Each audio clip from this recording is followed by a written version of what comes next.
Bonjour, aujourd'hui j'aimerais parler de la démographie.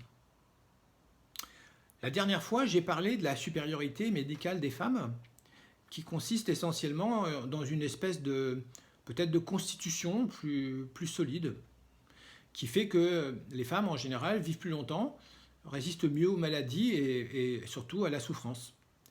Mais la conséquence de ça, que j'ai un tout petit peu évoqué en filigrane, c'est que les femmes vivent plus longtemps. Et non seulement elles vivent plus longtemps, mais comme elles sont déjà plus nombreuses à la naissance, ça veut dire que démographiquement, les femmes sont plus nombreuses que les hommes. Je ne sais pas si tout le monde le sait, ça, et je ne sais pas si les femmes ont pris conscience de ce que ça voulait dire.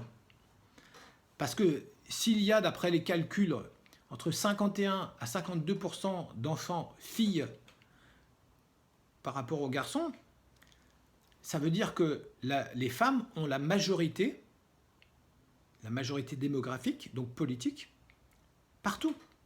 Partout ou presque, partout où il y a des systèmes démocratiques. Mais le système démocratique est en train de s'installer quasiment partout dans le monde.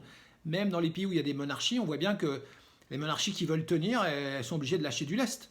Comme en Angleterre ou en Espagne, où ce ne sont plus que des monarchies de façade, de privilèges, mais qui n'interviennent quasiment plus dans le cours des choses.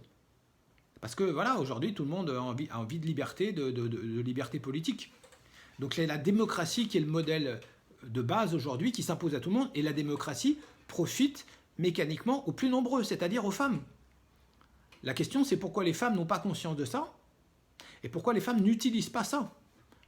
On peut très bien imaginer un jour qu'il y a un parti de femmes, ou que les femmes orientent le choix des élus dans le sens de soit d'une femme plutôt qu'un homme, soit d'un homme ou d'une femme plus favorable aux intérêts des femmes, puisque vous avez 51 à 52% des voix.